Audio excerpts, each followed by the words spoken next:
नमस्कार दोस्तों, target with PS Parihar channel में आपका स्वागत है। और आज की इस वीडियो में हम लोग बात करेंगे सबसे पहले पुलिस कांस्टेबल भर्ती की।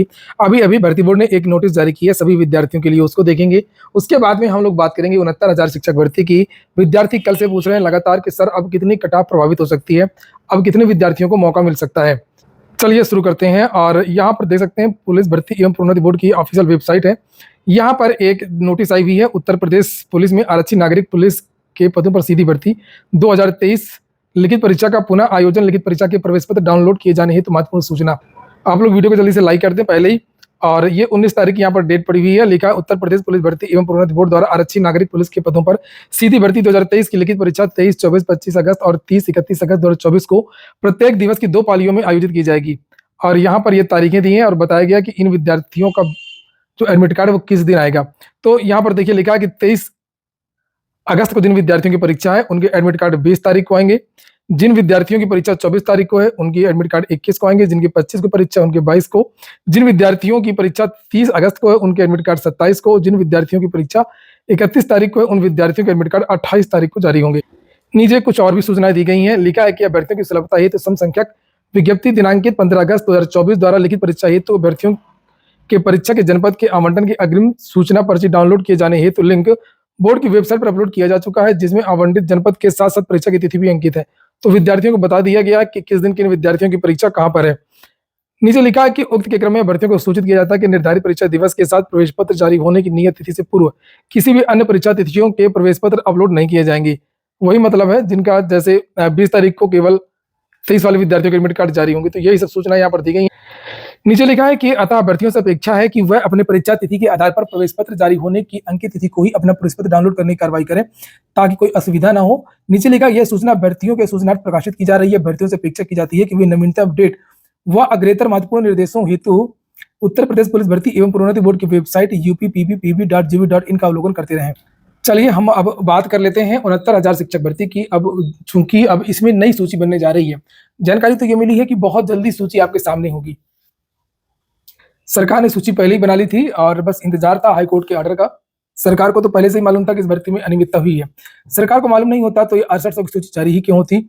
जब पहली भर्ती ये कंप्लीट हुई थी तब जहां पर जनरल का कट ऑफ 67.11 था और ओबीसी का कट ऑफ 66.73 था, यानी कि 66.73 और जनरल की कट ऑफ 67.11।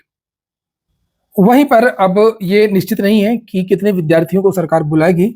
और अगर हम आंकड़ा देखें कि जब 6800 की सूची सरकार ने जारी की थी, 6800 की सूची जब सरकार ने जारी की थी तब जो कट ऑफ था, तब जो ये कट ऑफ है 6800 में जो विद्यार्थियों को बुलाया गया था, जहां तक मेरी जानकारी है 65.53 गुणांक वाले विद्यार्थियों को बुलाया गया था। और इसके पहले आप यहाँ पर देख सकते हैं लिखा है जनरल की जो कट ऑफ है वो फाइनल 67.11, ओबीसी की कट ऑफ 66.73 थी। ये अंतर बहुत कम है। ये अंतर आप देख सकते हैं, जनरल और ओबीसी का जो ये अंतर कम है, सारा विवाद इसी का है। इसके पीछे बड़ा कारण ये भी था कि ओबीसी की बहुत ज्यादा जो छात्र थे वो पास हुए थे। वहीं पर अभी 1000 और ऐसे विद्यार्थी हैं जिन विद्यार्थियों का एक प्रश्न सही हो गया था। प्रश्न था शैक्षिक प्रशासन उपयुक्त विद्यार्थियों को उपयुक्त शिक्षकों द्वारा समुचित शिक्षा प्राप्त करने के योग्य बनाता है, इसका तीसरा विकल्प माना गया था। सुप्रीम कोर्ट ने इन विद्यार्थियों को राहत दी थी और इन विद्यार्थियों को के लिए नियुक्ति का आदेश भी दिया था। इन विद्यार्थियों की संख्या माने तो इन विद्यार्थियों की संख्या लगभग 1000 है। तो इंतजार इसी बात का किया जा रहा था कि जब फाइनल सूची आए या जो हाईकोर्ट का ऑर्डर आए डबल बेंच का, सिंगल बेंच का, उसका सरकार इंतजार कर रही थी। इसलिए इन विद्यार्थियों की जो नियुक्ति की प्रक्रिया है वो रोक दी गई थी। तो इन विद्यार्थियों का भी चयन होगा। लेकिन अब सवाल यह है कि इसमें जो विद्यार्थी बॉर्डर वाले हैं, देखिए सभी आंकड़ा हम लोग निकाल लें तभी कट ऑफ का कुछ अनुमान लग सकेगा। लेकिन इसमें भी जो सामान्य वर्ग के छात्र हैं उत्तर कुंजी में, जिनका एक प्रश्न सही माना गया है सुप्रीम कोर्ट के द्वारा और उनको राहत दी गई है, अब जो है इन विद्यार्थियों का चयन मुश्किल हो जाएगा। बॉर्डर में जो सामान्य वर्ग के जो विद्यार्थी हैं जिनकी ज्वाइनिंग हो चुकी है, उनके बारे में सरकार क्या सोचती है, क्या उनका आगे होगा, ये तो जानकारी हमें बाद में मिलेगी। लेकिन अभी जो सूची जारी होने जा रही है, इस सूची में हो सकता है कि जो जनरल के विद्यार्थी हैं उनका चयन अब ना हो। सीधी सी बात है, सीट 69,000 ही है और उसमें से जो ओबीसी के प्रभावित छात्र हैं उनको मौका देना है। तो नए जो पुराने जनरल के छात्र हटाने की चर्चाएं हैं या जो भी उनके साथ किया जाए, तो जो नए सामान्य वर्ग के छात्र उनको कैसे मौका मिल सकता है, ये एक सोचने वाली बात है, क्या होगा। तो इसमें भी जो अनुमान लगाया जा रहा है कि लगभग 500 के आसपास ओबीसी छात्र ये भी आ जाएंगे। वैसे टोटल ओबीसी की अगर हम बात करें कितने छात्र पास हुए थे सुपर टेट में, तो इनकी संख्या थी 84,868। ये सुपर टेट में ये विद्यार्थी पास हुए थे। सामान्य वर्ग के जो विद्यार्थी पास हुए थे वो 36,814 है। और जो SC ST के जो छात्र थे उनकी संख्या थी लगभग 24,380 और 1,40,000 विद्यार्थी सुपर टीटी पास किया था 90-97 के कट ऑफ में। ओबीसी के छात्रों की जो कट ऑफ थी वो 90 नंबर थी, यानी कि 60% नंबर लाना था। इनको भी 60% नंबर लाना था SC ST को। और जनरल के जो छात्र 36,000 के आसपास पास हुए थे, इनको नंबर लाना था 97। ये पूरी संख्या के आंकड़े हैं। तो अब यहाँ से देखिए, अगर एक प्रश्न बढ़ा उत्तर कुंजी में तो 1,000 विद्यार्थी पास हो गए। तो यहीं से आप लोग समझ सकते हैं कि कितना ज्यादा कंपटीशन है और कट ऑफ का क्या हो सकता है। तो ओबीसी की कट ऑफ तो कम जाएगी और काफी कम जा सकती है। उसके पीछे 2 रीजन है।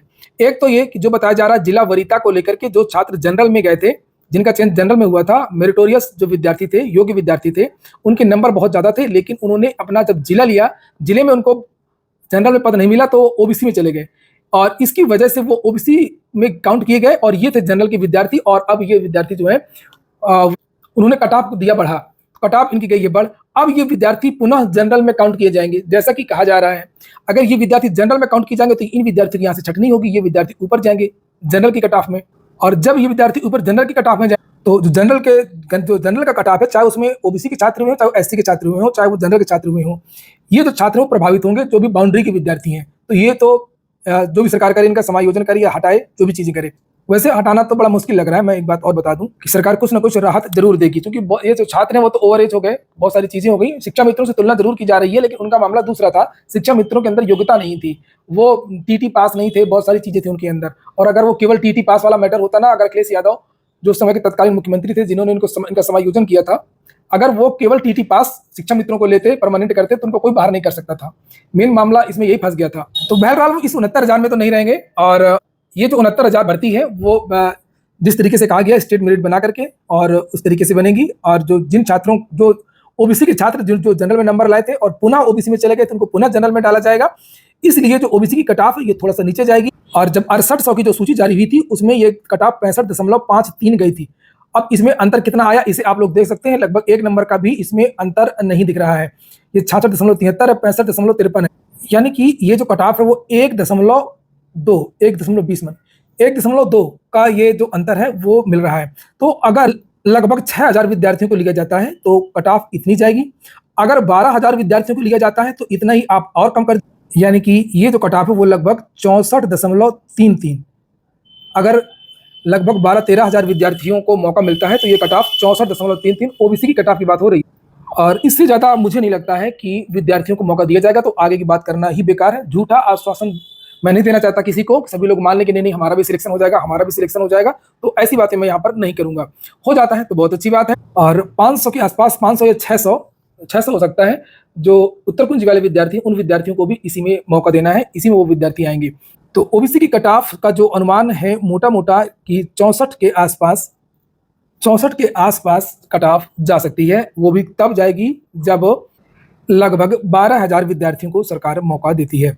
और वहीं पर आप कहेंगे कि 18,500 सीटें या 19,500 सीटें क्यों नहीं मिलेंगी जैसे कि दावे किए जा रहे हैं। तो इसके बारे में मैं कई बार बता चुका हूँ, सुबह भी बता चुका हूँ कि इन टोटल सीट, जितनी भी सीट आप देख रहे हैं, इनमें से यहाँ पर 20,301 ही है जनरल की सीटें। और 20,301 में 19,500 कुछ पच नहीं रहा है। ठीक है, कुछ पच नहीं रहा है। मुझे नहीं लगता इस तरीके से कि 20,301 सीट जो जनरल की है, जिसमें जनरल के छात्र चयनित हुए हैं, जिनका 97 नंबर है सुपर टेट में, उनका एकेडमिक इतना खराब होगा कि उन विद्यार्थियों का चयन 4-5 हजार भी नहीं होगा 69,000 में। और जहां तक अनुमान है कि जो ओबीसी की जो सीट्स हैं वो 7,000 से लेकर के 12,000 के बीच में विद्यार्थियों को मौका मिल सकता है। 7,000 से 12,000, इससे ज़्यादा नहीं हो पाएगा। तो ठीक है दोस्तों, ये हो गया आज का वीडियो। और वीडियो आपको अच्छा लगा हो कि काम का हो तो लाइक अवश्य कर दें। जिन छात्रों ने चैनल को सब्सक्राइब नहीं किया हो सब्सक्राइब कर लें। पूरा वीडियो सुनने के लिए बहुत बहुत धन्यवाद।